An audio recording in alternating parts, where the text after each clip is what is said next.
వినేష్ పోగట్ అనే పేరు మీరు వినే ఉంటారు. వినేష్ పోగట్ గురించి ఒక మాటలో చెప్పాలంటే, విధి ఓడించిన వీర వనిత అనొచ్చు. విజేత, విధి ఓడించిన ఒక విజేత. వినేష్ పోగట్ యొక్క జీవితాన్ని ఒక్కసారి మనం ఆలోచిస్తే, స్పిరిచువల్ లైఫ్లో, పరుగు పందెంలో మనము ఎలా అప్ అండ్ డౌన్ అవుతాం, ఎలాగ గమ్యం కొరకు సిద్ధపడతాం అనేది ఖచ్చితంగా మనందరం నేర్చుకోగలం. వినేష్ పోగట్ హర్యానాలో జన్మించింది. ఆమె ఒక రెజ్లర్స్, కుస్తీ పోటీదారులు ఉన్నటువంటి కుటుంబంలో జన్మించింది. ఆ గ్రామం ఎలాంటిదంటే, ఆడపిల్లలు ఇంట్లోంచి బయటకు రాకూడదు. అలాంటి కట్టుబాట్ల మధ్యలో ఈ వినేష్ పోగట్ దగ్గరికి వచ్చేటప్పటికి ఆమె జీవితమే భయంకరమైనటువంటి ప్రయాణం.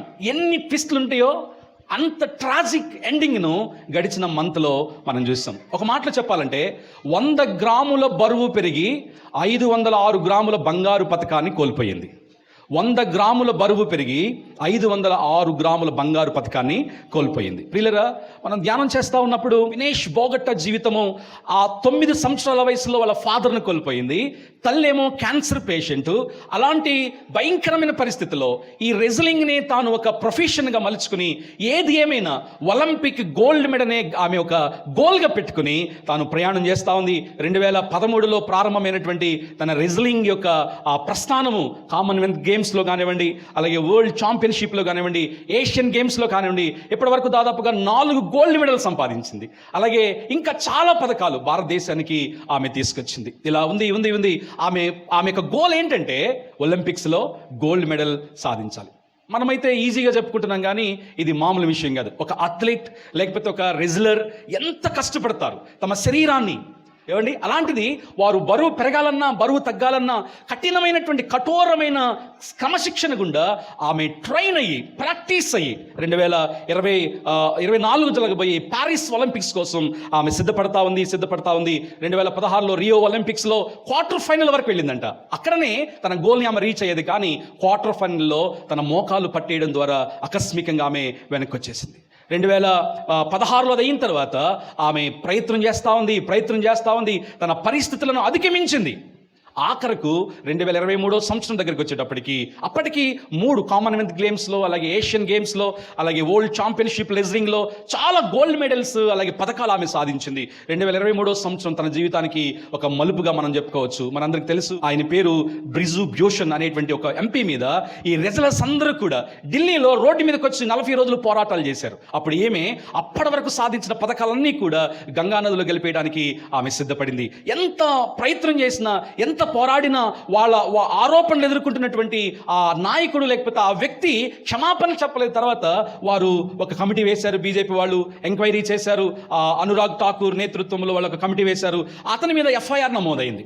ఇప్పుడు ఆమె అనుకుంది ఏంటంటే, ఈ పోరాటం అనేది ఢిల్లీ వీధిలో కాదు, ప్యారిస్ ఒలింపిక్స్లో చేయాలనుకుంది. 2023 సంవత్సరం నుంచి ఆమె ప్రయత్నం చేయడం ప్రారంభిస్తే ఆమె క్వాలిఫై అయింది, ప్యారిస్లో అడుగుపెట్టింది. అప్పటి వరకు ప్రపంచ రెజ్లింగ్లో ఓటమి చూడనటువంటి జపాన్కు చెందినటువంటి సుసాకి అనేటువంటి ఆమె మీద గెలిచి 1 అడుగు దూరంలో ఆగిపోయింది. రేపే ఫైనల్ అనగా రేపే తను గోల్డ్ మెడల్ సాధిస్తుందని మన అందరి మీద చూసాం. మార్నింగ్ వచ్చిన న్యూస్ ఏంటంటే, ఒక 100 గ్రాములు బరువు పెరగడాన్ని బట్టి she was disqualified out of race. ఆ గోల్డ్ మెడల్ సాధించే క్రమములో ఆమె బయటకు వచ్చేసింది. How sad it was, how unfortunate. మనందరం కూడా బాధపడ్డాం. నరేంద్ర మోడీ గారు కూడా స్పందించారు. మనం ఆమెని సపోర్ట్ తెలియజేశారు. కొన్ని వేల మెసేజెస్ ఆమె కొరకు ట్వీట్ చేశారు. కానీ ఆమె చెప్పిన ఒకే ఒక మాట ఏంటంటే, నేను టైర్డ్ అయిపోయాను, కుస్తీ పోటీ నా మీద గెలిచింది అని 3 days బ్యాకే ఆమె రెజ్లింగ్లో నుండి ఆమె రిటైర్మెంట్ ప్రకటించినట్లుగా మనం చూస్తాం. ప్రియులరా, మంచి కుటుంబంలో జన్మించింది. ప్రారంభం బాగుంది. ఎన్నో పథకాలు భారతదేశం కొరకు సంపాదించింది. తను గోల్ పెట్టుకున్నటువంటి ప్యారిస్ ఒలింపిక్ గోల్డ్ మెడల్ సాధించే క్రమంలో ఒక 100 గ్రామ్స్ పెరగడం వల్ల, ఒక చిన్న తప్పిదం వల్ల, అది తప్పిదమా కుట్రనా అనేది మనకు తెలియదు, కానీ అన్ఫార్చునేట్లీగా తాను పెట్టుకున్న గురిని రీచ్ అవ్వడంలో 1 అడుగు దూరంలో ఆగిపోయింది. ఈ మాటను గుర్తుపెట్టుకోండి. పెద్ద హెడ్డింగ్తో వచ్చింది నెక్స్ట్ డేనే, ఈ వినేష్ పోగట్ వాజ్ డిస్క్వాలిఫైడ్ అన్నమాట. ఈరోజు క్రైస్తవ జీవితాలు మనం పరిశీలన చేసినప్పుడు ప్రారంభం బాగుంటుంది. అద్భుతమైనటువంటి సాక్ష్యాలు, అద్భుతమైన ప్రార్థనా జీవితం, అద్భుతమైన ఉపవాసాలు, కానీ దేవుడు పెట్టినటువంటి ఆ డెస్టినేషన్, ఆ గోల్ని రీచ్ అవ్వడానికి మనం చాలా ఆగిపోతా ఉన్నాం. అందుకనే కొరింథీ రాసిన పత్రిక 10వ అధ్యాయంలో వారికి జరిగిన విషయాలు మీకు జరగకుండానట్లుగా వారు ఏ రీతిగా అరణ్యంలో సంహరించబడ్డారు, చాలామంది ప్రయాణాన్ని ప్రారంభించారు కానీ మధ్యలోనే రాలిపోయారు. ఇక్కడ మనందరూ ఆలోచించాల్సిన విషయం ఏంటంటే, క్రైస్తవ జీవితం పరుగు పందెం లాంటిది. Christian life is a running race.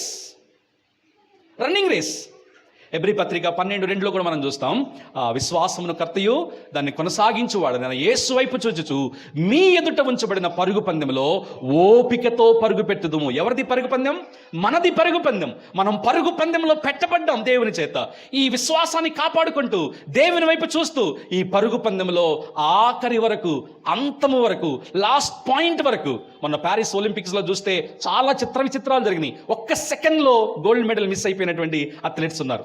ఒక్క సెకండ్లో ఆ గోల్డ్ మెడల్ సంపాదించినటువంటి వారు ఉన్నారు. 7 నెలలు గర్భిణీ స్త్రీగా ఉండి గోల్డ్ మెడల్ సాధించిన వాళ్ళు ఉన్నారు. అన్ఫార్చునేట్లీ ఈసారి ఇండియా ఒక్క గోల్డ్ మెడల్ కూడా సంపాదించకుండా వెనక్కి వచ్చేసింది. ప్రియులారా, మనం ఆలోచన చేద్దాం. క్రైస్తవ జీవితం పరుగు పందెమని మనం చెప్పుకుంటున్నప్పుడు దేవుడు మన పట్ల కలిగి ఉన్న ప్రణాళిక ఏంటి? ఇందాక మనం చదువుకున్నాం, గాలిని పట్టుకొనుటకు పోట్లాడునట్లుగా కాకుండా ఐ హ్యావ్ ఎ గోల్, నాకు ఒక పర్పస్ ఉంది, నాకు ఒక గమ్యం ఉంది. దేవుడు నా కొరకు ఒక ప్రైజ్ సిద్ధపరిచించాడు, దాన్ని సంపాదించుకోవడం కొరకు నేను పరిగెత్తుచున్నాను.